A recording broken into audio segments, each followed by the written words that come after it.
Thank you for coming here. I'll try not to get into professor mode and just kind of blah, blah, blah at you all the time we have here. So that was an interesting talk. Did everyone hear the talk this morning? That was, I just happened to bring something with me that seems like it hit a note with Steve particularly, so I didn't wear them.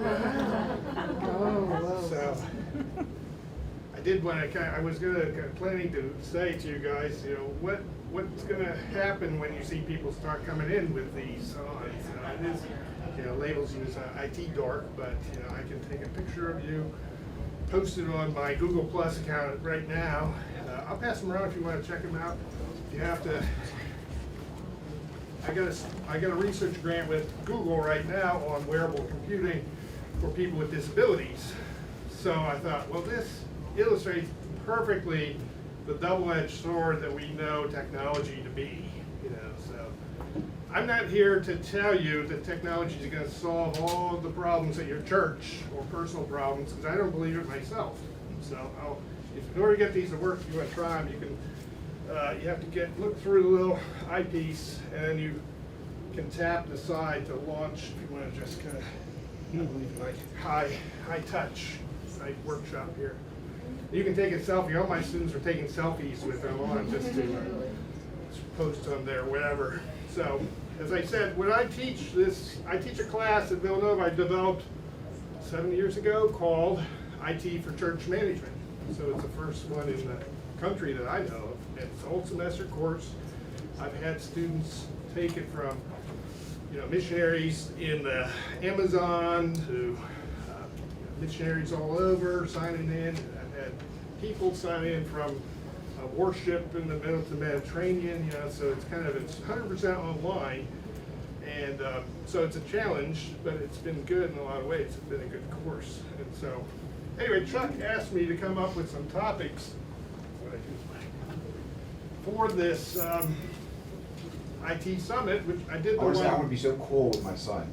Yeah, see, you just went up. See, that's what I'm telling you. You gotta I'll hear his dad. take advantage of it.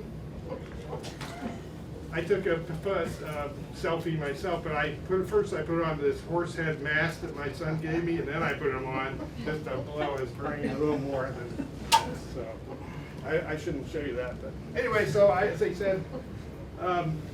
Chuck asked me to come up with some topics, and this is one that's never been done before. It's an interest of mine. I'm a founding member of the Center for Business Analytics. I teach in the business schools. Some of this stuff transfers and some of it doesn't. But in a previous incarnation, before I got a PhD in information systems, I used to teach Latin and ancient Greek. So I was that stuff hadn't changed for 2,000 years. So then I went into this stuff, which changes every 3 or 4 months. So, so this topic is kind of a cutting-edge topic, if you think about it. And I'm going to talk about, you know, first give you a flavor of what is it, and you know, why is it possible today? And because there's a lot of confusion out there. What do we need? Analytics is kind of big data. There's a lot of vendor hype out there. Some of you may or may not be using some of this, you know, in your churches. And I have put in a bunch of sample dashboards to show you and talk about some of the measures that you can do. And I'm going to avoid the academic side. You know, academics, we're always interested in like really complicated things and, you know, higher math. And so I'm not going to be focusing on that kind of analytic, neural nets and genetic algorithms. You know, I've written papers and that stuff, but that doesn't apply to what we're talking about. But I do have some thoughts on where we're going with this. So please jump in with any questions or comments, because you know, we have just this time together, and it's always better when people are engaged, you know. So, I mean, so think about it.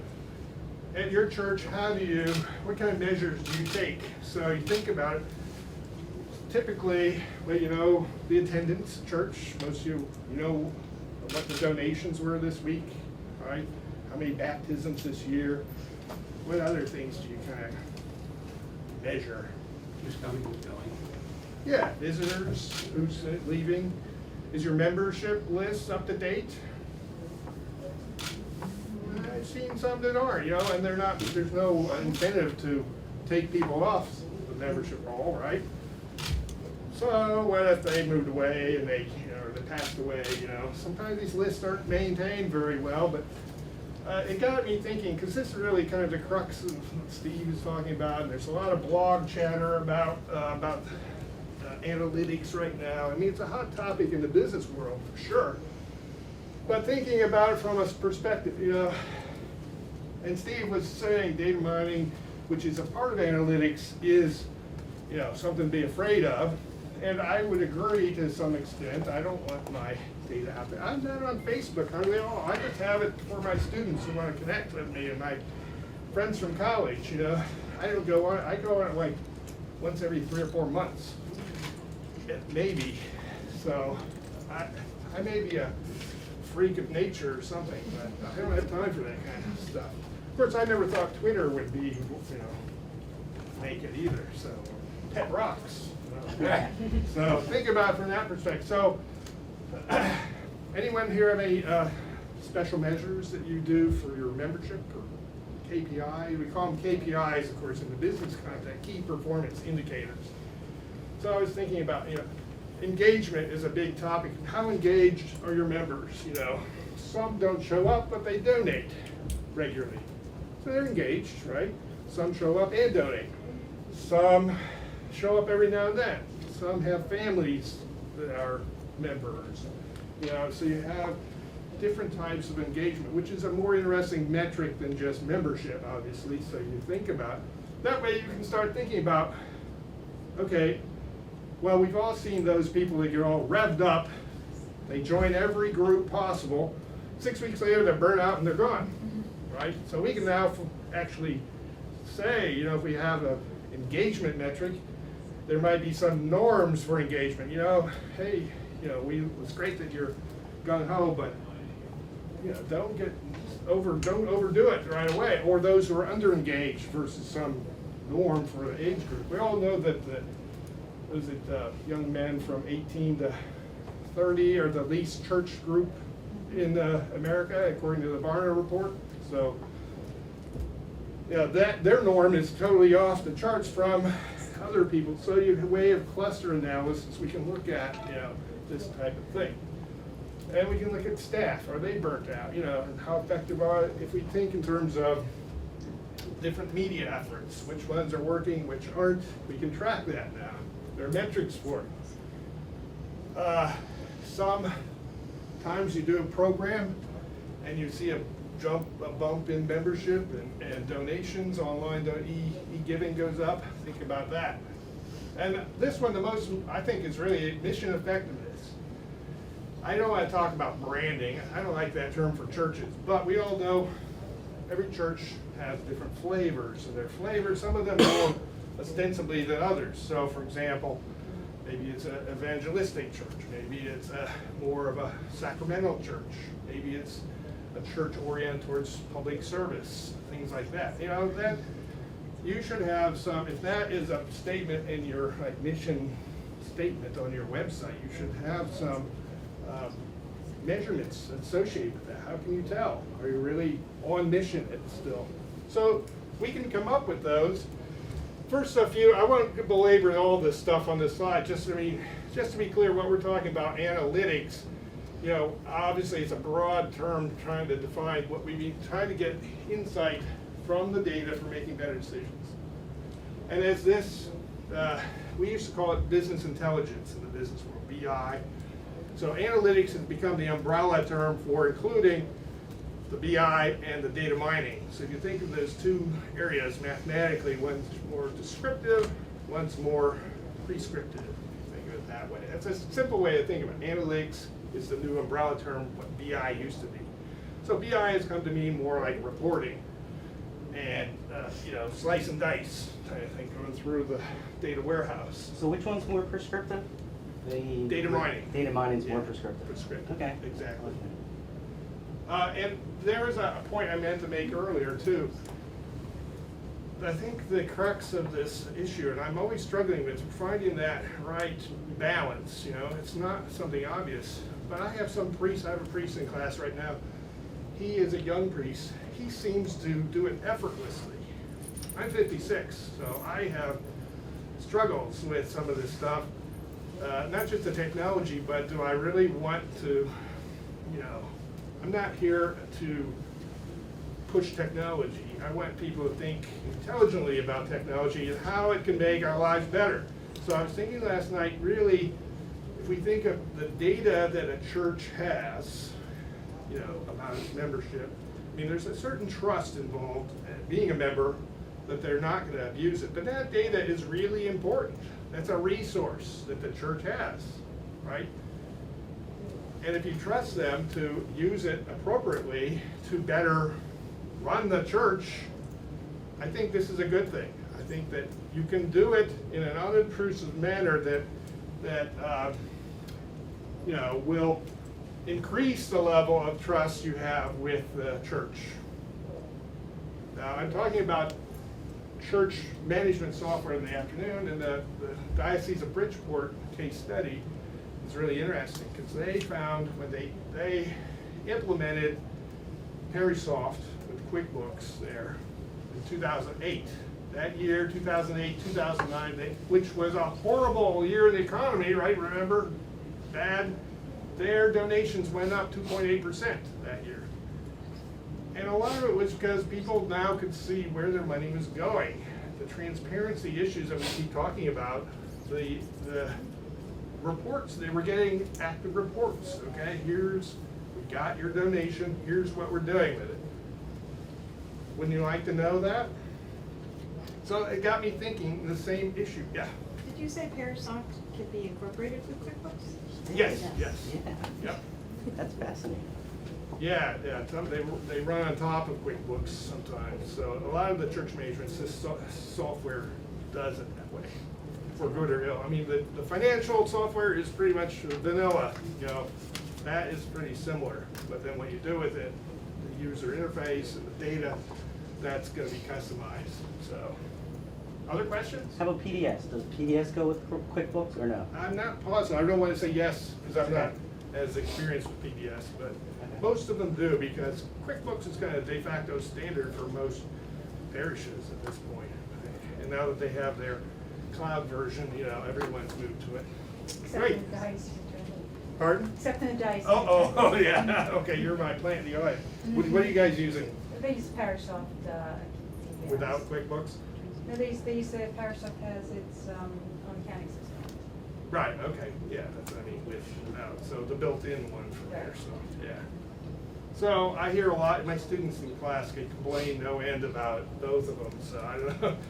But, okay, so I already think about this is kind of I won't belabor all this, but think about it's kind of weird to think that every minute of the day, that Google gets 2 million search queries every minute. And guess what? 5 million queries a day are about God-related searches.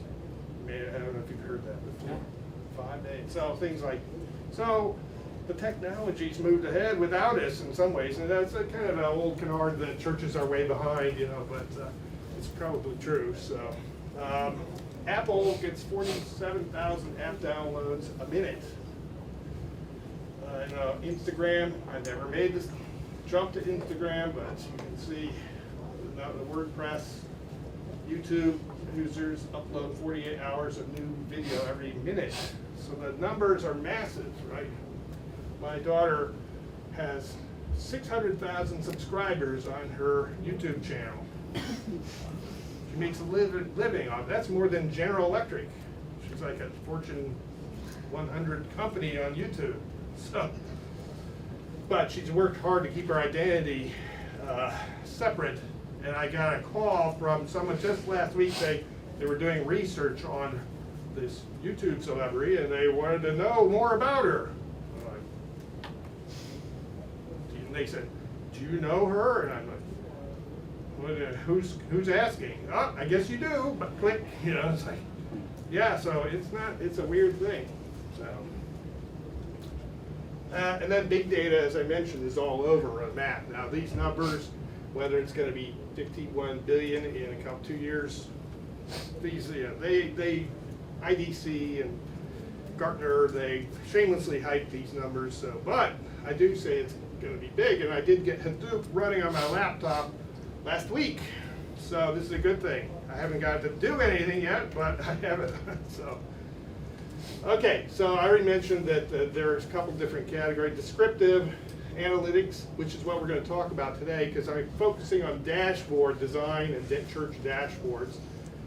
And the math, this doesn't require higher math too. You're looking at historical data, looking for patterns and trends, say membership trends or donation trends, budget trends, expensive trends, things like that.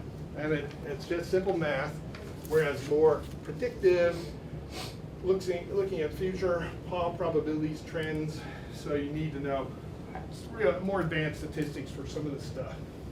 Cluster analysis, decision trees, prescriptive analytics. This is important because you have to, this is even harder to do. Tom Davenport has a book out that's pretty good called Analytics at Work, and he talks about where your organization is in the kind of scale of analytics. So the hardest one is to get into prescriptive, because you have to have known solutions or known norms that you can compare your organization to, and doing more advanced math too.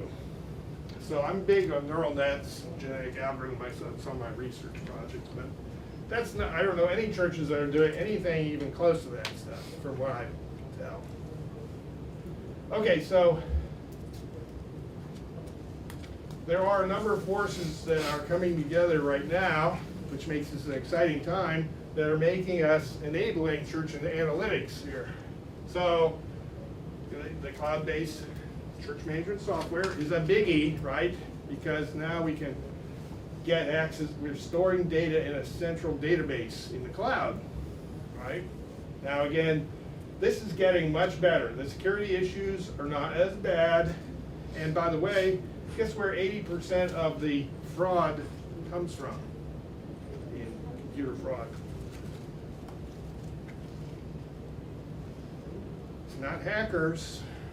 It's those people that, yes, sorry. What did he say? Well-intended people. Employees, members of your organization, 80% of the fraud comes from them. And the church embezzlement numbers, I won't go into them. Chuck Zeck has done a lot with some of that research, groundbreaking research about financial issues, and the need for transparency is driving some of this conversion to church management software, et cetera, we talked about earlier. So, and then there's, of course, omnipresent networks, and sensors combined. Now, RFID tag, you know how much it costs to get an RFID tag? 16 cents to buy one. Well, it's a little tag that has ID, and it can be scanned, and it'll find. So if I'm trying to think of a good example. Good question. Yeah.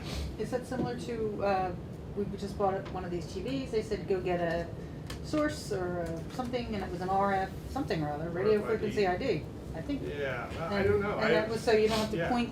But they have little tags too, so you can set it with your phone. So when you walk in the house, it'll turn the lights on or do something. It's like a proximity sensor thing. That's one way to use Yeah. it for the Like the scanners. things that they use on IDs to get into buildings and parking lots? Yes. Yeah. Is using them with Yeah. their magic bands. That's what a magic band at Disney World is. So, Right. Yeah. like anybody that has kids that recently took their senior trip to Disney World or anything like that, that's what's in the magic band. So you're scanning it as you go into the park. It's your park entry ticket, but it's also how Disney is managing crowds now. Yeah. They can see where the crowds are, and reroute the traffic, go set up more. Yeah. They were road giving you a lines and stuffed that animal kind of- that would you could track your movements through My Pal Mickey, they had this My Pal Mickey that they would give the kids, and not only would it track you, but then it would talk to you and say, hey, there's a special in the gift shop right now. You want to go in? No, I'm kidding. You know, A little disturbing. or the loan is pretty low at, you know, Witch Mountain or wherever it is. Yeah, teacup line is low. So yeah, that's a little freaky, but the reason I mention it is because data entry is a big issue, and then of course the check-in systems now are really hot stuff. So all that information can be automatically entered and collected in the narthex when people come in or go to a little kiosk or something. Get scanned. Now there are issues. Some people don't like attendance apps in churches. Attendance is a very sensitive issue. So, and then of course the fact that everything's gotten cheaper, commodity computers being everywhere. We're wearing them. So I actually had a chip injected into my cat. You may have done this yourself, right? This is Bubba 3. 3, I shouldn't tell you that. Bubba 1 and 2 found greener pastures or got fed more at the neighbor's house. So Bubba 3, though, I was determined to hang on to him, and so he has a chip inserted in him that if he gets found, he gets scanned. They can tell where he belongs. Do you know of any parishes that are actually using the RFIDs? I think some of the mega churches, Of course. yes, are using them. Right. So here's a sample dashboard. Oh, I'm going to go to the next slide. Next slide is actually, if we look at my slides, I'm a little messed up. I woke up this morning and I thought, well, I'll go through them before driving over for breakfast here. I probably should admit this, but I must have saved over it, so I had to recreate this and before driving over here. So never admit that, because I want your money back probably. So I think I made improvements. It's actually better than the old one, last night's version. So, but anyway, I broke up the analytics in terms of 3 areas. Based on my research, there's all the website analytics. So if you talk to Dr. Chung, he's doing the session on that, and and social media traffic and looking at that. Then there's financial stewardship and operations. There's a whole areas for these kind of analytics, and then the very rich area for membership analytics, I think, is a good topic area to be into. So let's see if I can go back. Here's a dashboard from Seraphim. I believe, no, this is not Seraphim, this is a different one. Anyway, you can see though, they have member data here. They've got total percent member, they have male, female. They've got broken up by age. They've got genders, attendance by age and gender here. And they've got, it's hard to see some of this. The next one, here's the church website. I actually had it organized a little bit better than this. So if you look at websites, you can see this is a church website analytic. It talks about the visitors' actions, the average actions per visit. We don't have to go through all the time spent, average time per visit. And you can actually look at what content are they reading on your website. So I'm a big proponent of actually having multiple websites for your church. How many? I'm sure every church here, everyone has a website, right? Okay. How many of you have an intranet? What is an intranet then? It's just for the offices to kind of, it's a warehouse or a filing cabinet for the offices. Could be, yeah. So For communication thing. yeah, internal. So do they have to log in specially? No, we give all the employees the page, the link to the Oh. page, and it Okay. has things on it. Yeah, But it's that- our intranet. So it's only a few people can get into it. Yeah. A lot of times now if you use the church management software in place, you can get for small groups or members, there's where you log in, have your own account, and then it'll log you into your groups that you're allowed to see. You want the financial stewardship committee to be able to get their reports and share documents, etc. So that's kind of a cool thing that you can really starts to offer services to and supporting small groups in the organization. So this is, again, a lot of churches just use a lot of use of Google Analytics. So I made a page where I was selling origami. Some of my artistic friends were doing it. I just did it in Wix, just for fun. And it was kind of fun to see the analytics of where I was really big in, Bulgaria for some reason. No, you get the idea, but it's fun to look at. There's endless amounts of data. You can spend hours away and you wake up, oh God, it's 3 a.m. I better get back to work here. So, and there are for Twitter, here you can see there's a lot of analytics, simple one, descriptive, like the tweets per day, last 30 days, you can look at that. I've never really got into this. Personally, I don't think that, what do we use? Twitter analytics at this point are really all about, preference, what they call preference analysis in terms of, we don't do much with it. So are you trending positive or negative right now? To me, that's really shallow time knowledge.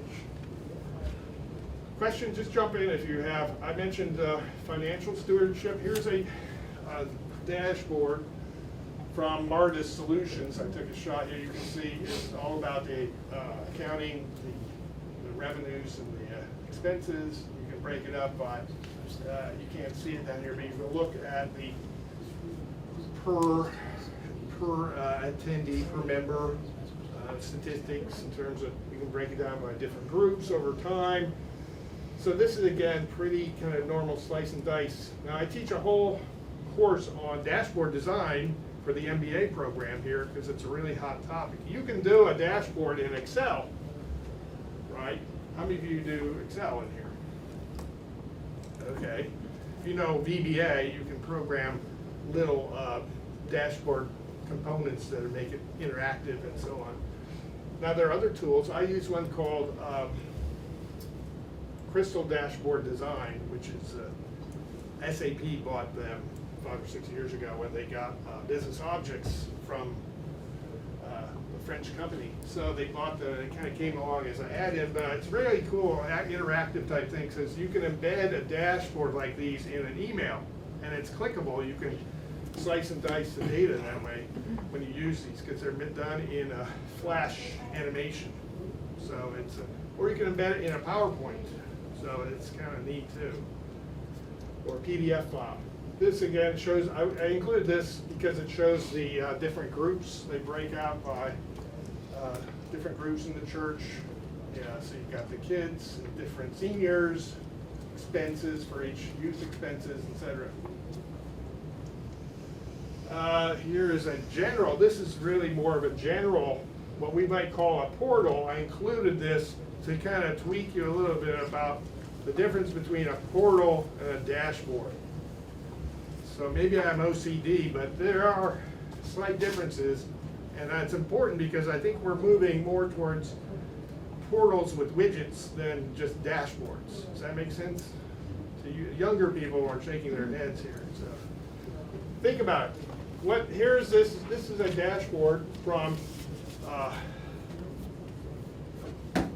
company that does church dashboards, and it has events, sermons, attendance report, it has financial reports here, new stuff, Gmail, weather, and then you have graphics in the middle. Now this is not a bad design. They say that you should, there's something called the 5 ± 2 rule in cognitive science. Has anyone heard of that? You'd say yes, you've heard of it. You don't want to overwhelm people. They say that average person can only track 5 things, ± 2. Now, I saw a woman do a bar trick where I gave her like 25, a list of 25 things, and for a beer, she memorized them like that. So, but that's very rare, right? Normally, the normal people like us can only, and then you should have it organized by little zones. What do you think is the most valuable real estate on a dashboard? Top center. Where? Top center, Close. top right. Now, you're in the right zone though. Top. Left. Just because what your eyeball does, we're trained, I don't know if it's a Western thing or what, we do what's called the F pattern. Your eyeballs are trained to go up here first, and then what happens is your eye slides over, back, over again, and you keep sliding faster. Then by the time it's, the second, third time back, your eyeball, they have these elaborate eye movement tracking experiments that have proven this. So again, the real estate, that top corner is like the biggie, so you should really have your logo in a prominent place up in the upper left corner there. Does that make sense? Now, why is that important? Well, the average user, how long do they spend on a website? I'm probably talking about website design. 5 seconds. 3 to 4 seconds, yeah. 3 to 4 seconds on the average. Think about yourself. If it doesn't load really quick, you're gone. So, okay, so portal design is a whole other topic. I shouldn't probably waste your time with that. This is a nice design. I included it for member analytics because, and it shows attendance this week, last year, salvations, giving, 349 this week alone. That's not bad. Giving, so it's a mega church. The baptisms, new attenders. Now, new attenders is an interesting area because what do you do with new attenders in your churches? How do you handle? Do you have a card they fill out? We How have, many a, have- we have a parish registration process, so when new people come in, they fill out a form, and then, we use that to sort of enter into our, data system, and then from Yeah. there, we, push them out to other areas. Right. So a lot of churches have re-engineered that whole process too. So yeah, a form, a card, or whatever, and then that gets entered into a system or it gets handed to somebody. So there's a whole sequence. Then there's a committee, probably that, like a welcome committee, right? That they send them a dozen cookies or an email, or I don't know, right? Think about it. Do you all have different processes for new members or new visitors? So yeah, there's a lot of things we can do to improve this. Some churches have gone into CRM, so they can get you. They have these elaborate processes. Not just they have metrics to see whether the committee followed up with them and then if they didn't, they get an email. The committee gets an email saying you need to follow up with this person, and they have a whole life cycle of new visitor life cycle. And and maybe a little pushy for some of us, but they do a good job with it. Now I like this because it's kind of a nice design and the colors are good too. Here's another one, the same company with attendance, salvations, and contributions, but again, and you have the little drop-down filters that you can apply up top here. Questions so far? Now this is Seraphim software. They presented to my class their software a couple weeks ago, and I asked to borrow some of their slides because I like it's all cloud-based, and this is a slice and dice thing where you can put filters on the membership data, which is the most important data that you have is membership data, right? So you can go by groups, and then you can have different report formats, and then what's really cool is they actually have a mashup with a map technology, so you can see where the members are on this map here, and then you can overlay it, make it more interactive, and you can hover over and get data on that particular dot member. So I'm hearing more and more pastors that are going out with their iPads with their members' data right on that they're carrying with them, and it's becoming essential to their lives. So now again, how much is too much? Is this too much? Is this too invasive? You not want everyone to have this, right? But this, for the right, if we trust them to make good use of our data, then it makes sense to do some of this, because then you can do things like, here we can look at where our members are coming from, and then we can have, where our new visitors are coming from, and then we can have members live nearby them, contact them, or give a ride, or offer a ride to church, or something like that. You can organize in different ways and run queries. Here's a way of clustering. So maybe we have people, we can look at a group of like disabled members. Do we need a special outreach to that a bunch of disabled members in certain part of our region. So you can see we can cluster, we've got members and visitors, and we did a little cluster analysis, not really cluster analysis, but informally clustering so we can see where the natural groupings that our members are coming from. So again, this is not higher math, but it's, I think, interesting to look at. Now we're getting into mobile analytics, which is, again, it's a logical extension, but you have to redesign your dashboards and your analytic presentation, your UI, for the form factors in a mobile device. So it won't be long we'll be having, where are the Google Glass, are they still?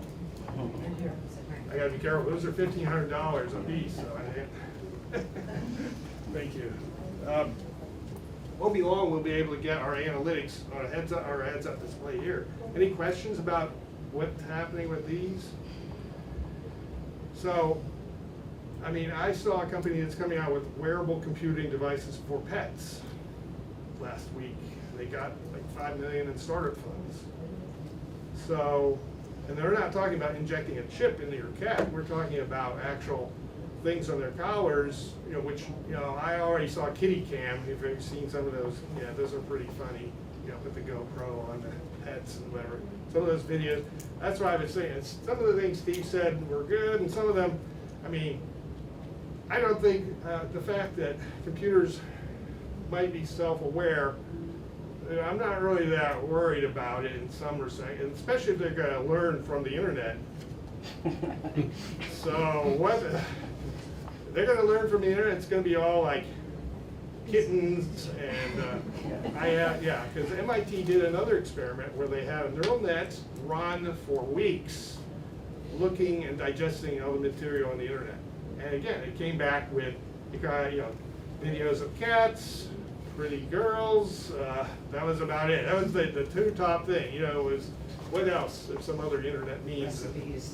Yeah, I forget. It was really dumb, you know, something, it was like, okay, well, it'll be about the level of a 4-year-old probably, or 5-year-old mostly. I guess that's what the target level, so I'm not as worried as Steve is about that. And these are kind of like a tool looking for an application. So when I was at Mountain View in May for the Wearable Computing Conference, they demoed some things that were kind of cool. They, I mean, I can't get a spreadsheet up here and look at your data yet, but it can. These have, you know, location-based, and they have eye movement tracking. I have a student now working on a project. We are actually connecting the eye movement tracking to a robotic arm. So you can move with your eye, you can tell the arm to, you know, to go up and out, and it'll be like, this is for people with disabilities. So, and then I have another app we're working on where it just uses machine learning to learn from your calendar and your email patterns, and it'll pop up alerts for people with dementia. So that's kind of, so again, it's a double-edged sword. You know, where's it going? Definitely wearable will be a hybrid. You know, we have Fitbits, smartwatches, and you know, glasses and other smart everything, which is part of what we're talking about, the Internet of Things, right? So when you have RFID chips, that's very important with a sensor network. Now that is where it's starting to get interesting. You know, we can track people. You may not know this, but New York Giants Stadium has 3,000 internet-enabled rat traps in it. Why would that make sense? So they And can then take when you them out. collect them. Yeah. Right, collect what? Rats. Dead rats. And you don't have to go to every, all, you know, sequentially, you go just to the ones that have been fired. And same with trash cans. They're internet enabling trash cans. The one that get filled, then you can go directly to it and empty it in a city. So the Internet of Things is actually more interesting in some respects. Now remember, we want to make our lives better and easier, right? There are a lot of stupid things that we accept that we have to do because, you know, I was at the doctor's yesterday, and I have to say, it was a great experience. I rarely go to a doctor. It's been a couple of years, but I need to get all those old person things done, tests and check my blood and do this and that and poke you. And so I even got a flu shot for the first time. But what was cool was the nurse practitioner did the most of the heavy lifting. Doctor came in and I had a real conversation with the doctor. And all my data was there. Didn't bother me, the HIPAA data, I didn't, the right people were looking at it. And all my insurance forms were there. They just click a button, submit. They click another button. I actually even had poison ivy from weeding my yard. And so he looked at that, he looked at my blood results, a little this, a little that, it was a very pleasant interaction and very helpful. And then, so he ordered me a prescription for my poison ivy. So, and it all happened very smoothly. It's all what we call workflow. So, to me, that's an improvement in life compared to what doctor visits, used to be. It was very positive. I felt good about it. So, yeah. Oh yeah, I mean, relating to the health thing, I think especially, I guess like I see parallels with where the church is at, largely with where, say, health management was Yeah. 5 or 10 years ago. Yeah. And so like when we're talking about analytics, I mean, the specific thing we were talking about at the previous session was a pastor told me that like he struggled his previous parish to get online giving above like 15%, and his current parish is at 40, and they consider that like a massive success story. Right? Yeah. But if the data is going to be useful, and we're reaching like less than half of people with something like online giving, I guess the question is for me, like how is the big data that we can get, any of these dashboards or other things, able to inform decisions on a parish level?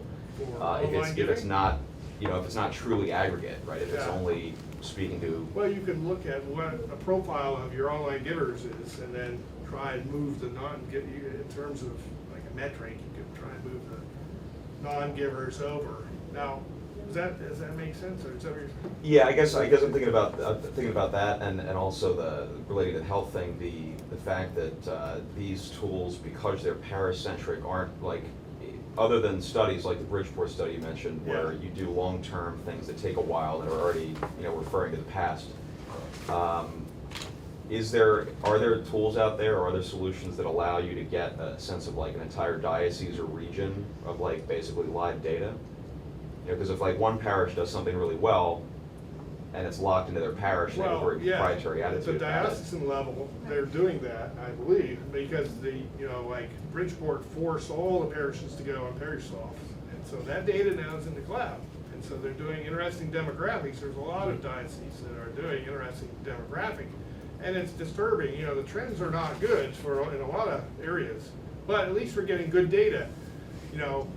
In business, they argue about getting one version of the truth. They spend hours in a meeting. Well, that data's not good, and blah, blah, blah, hours and hours wasted in meetings. Now they're actually getting the real story, hopefully. So that's one of the good things. And that's created what we call data warehouse for this kind of big data issue, bigger macroeconomic trends that we have in churches and dioceses. But again, is it appropriate for smaller churches? Yeah. A lot of this dashboard design I saw were from a lot of the evangelical mega churches, and they were pretty far ahead in a lot of this stuff in terms of easy to use dashboards. Which brings up my last slide. So I think obviously cloud is here to stay. When I did this talk, a different talk 3 years ago at the first IT summit, there was a lot of discussion about the cloud, this, cloud security, that, and cloud security has improved. I mean, think about it. I mean, how many of you pay your bills online? I do. I ruptured my Achilles playing basketball, and so I was stuck in bed for 8 weeks. So, you get bored. I had taught all my classes at that time, and I actually put all my bills and payments on, enrolled in all those, and I love it. I told my mother, who's 86, and she said, I don't trust it. I'm not going to do that. I can't believe you do that. That's a good application, and it's a cloud-based application. So, and then, you're going to get, I think that we're heading towards more sophisticated. If the trends hold, it's going to get cheaper, faster, better. Cloud is better. big data applications. You can get free, Hadoop, if we wanted to do the analytics, you're getting better access to the data, at a diocesan level. You're getting better metrics and leading to hopefully more transparency. There's a lot of urgency to actually, share data for once. So, and then if the trends keep continuing, we'll get more sophisticated long-term trend analysis. When we're talking long-term, we're talking, beyond a year or two. We're looking at 5 to 10 years. This is where the kind of predictive value of analytics gets really good. Now, the question is, and I've seen this on multiple blog posts, they say if your church needs analytics, your church is too big. So I'm not sure, that's the argument. If you don't know your church, if you're a pastor or whatever, and you don't know your church, then you're too big of a church. Well, what would that do for the diocese? Yeah, what would that do? Yeah, I don't know. Church. This is more of a, Yeah. I think, a Local. mega church Small issue. scale. Yeah. So I don't know what you think about that context. I think that the data for analytics is just a tool. Data is a resource that we have laying around. We just haven't used it properly at the diocese or parish level to support some of the planning going on. Now it's gotten much better. The last 3 years, it's seen a huge improvement. Yeah. You can build a scalable model that would go for a small church to a larger church. It's certainly gotta be. Yeah, it's not that big. Yeah, because every church thinks they're different, but they're really not that different in terms of the data and the analytics that you need. There might be some different mission analytics, but. Yeah, I think we're moving in that direction, but I think like I work in the Camden Diocese and they did it better when we did a merger process of all the parishes at one time. Yeah. So they did bring somebody in, a nun who did process, who was able to gather all the local data for the region, and there were people on our committees that were good at trend analysis, who could look and Right. study things and make things simple and clear. And I think we're now at the next level of moving to the next level of that, growing out of those first initial steps. And people who are good at that are helpful. Good, But I yeah. think that, I think still in the parish and the diocese, there's terrible ongoing development of how to do this stuff, and Yeah. it's at Well, least, some of it's a a lot of this kind control of stuff is good issues for too. staff to know. There's a lot of control issues too. It's a Trust human. issues, Yeah, control trust, issues. control, financial transparency. We're still working through a lot of that stuff. And Sounds they like have you're doing the good. days of small parishes, because of just expense, they're dying because they can't afford to do anything, they can't even afford to have a database. Yeah. And, No, it's tough. So with the large parishes come a little bit more. But the cost keeps coming down. I'm thinking and I mentioned the portal versus dashboard thing.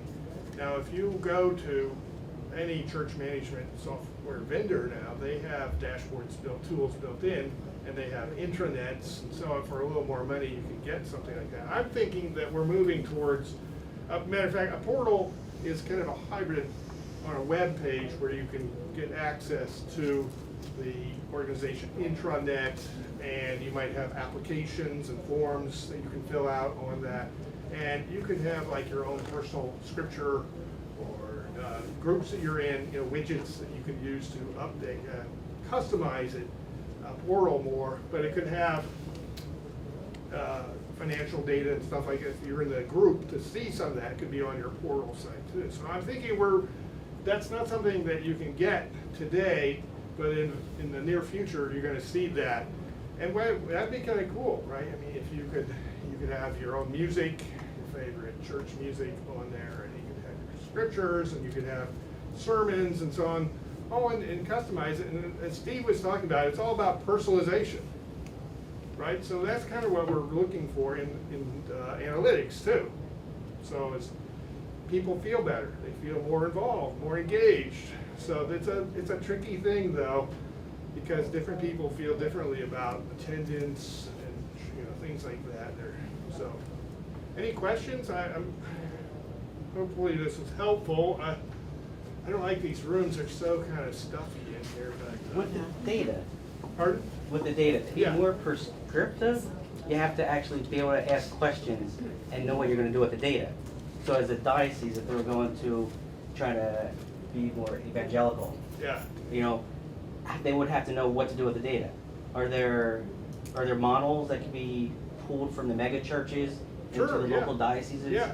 And It's more of a they process. collected this type of data to do this, and a certain diocese can collect that data Yeah, to use there's it? a church in San Diego, the Big Rock Church. Mhm. They are amazing. It was founded in like 2007 by an NFL or NHL player, football player. And I was just reading their story. They have grown. They started off like 12,000 people and one campus. Now they've grown to 3 campuses, but it's a coordination information area. They have a huge amount of data, and they have this one tool called, it's on my other slides, I'll have to look at it. It's a new, I think it's called, something one. Yeah, I'll look it up again. But anyway, they have huge amounts of data, and they've worked it into their for example, like they've got hundreds of volunteers for the kids, right? Hey, you gotta do training, and you gotta do background checks, and it's all automated, this whole process of automation. I don't mind automating stupid forms and paperwork and workflow. That, to me, makes life better. So, like Easy Pass. How many of you use Easy Pass, right? I can't believe, when I took my kids skiing in the Poconos, I came back and I had to wait, 45 minutes to pay a 50-cent toll. I said, no way, I'm getting Easy Pass now, so, yeah. I think to me, what I've been hearing is who's defining the goals, and the data that you mine should support your goals, and it's a directed effort. I mean, I Exactly, think that's true. what I hear churches, they're all in survival mode right now. Right, Okay, right. survival. Yeah. No, you wanna thrive, you wanna live. Like Annie Main said, we're gonna live, we're gonna Yeah. survive. Yeah, Seriously, yeah, and, yeah. and so once you define, if the goal right now is increase membership, which membership's one thing, active membership is a whole different discussion. Right, engagement. Throwing money in Engagement. the envelope, Yeah. totally. Engagement is where because guess the- what? You have the money, you gotta hire Yeah. somebody to do something else. Chuck Zeck has done a lot of good work Yes. with the financial side in terms of financial norm for churches. And he's done an excellent job, but none of this whole area is untouched. That's why I said this is a cutting edge topic area. And we're just now deciding the goals, objectives, and yeah, people don't know. You gotta do that. When you collect the data, you have to have. There's a stuff mission, in don't mind. just gather. I mean, Dr. Yeah. Zeck, I had him for undergrad, so I Yeah. listen to him carefully. Yes, Yeah. yes, so engagement is a cool metric, and there's a lot, as I said, that you can do with that, coming up with your own performance indicators, so. Mhm. Your Yeah. case study, is it in this room this afternoon, or? I don't know, they're all, the rooms are all jumbled up, I assume it is, so. But yeah, hopefully, talk about church management this afternoon. I'll try not to infect you with poison ivy here. But I shouldn't have said that. And I went, oh. You're planting the seeds of, okay. All right, well, email me if you have any other thoughts. This is all interesting areas. So. Sorry, it was a little.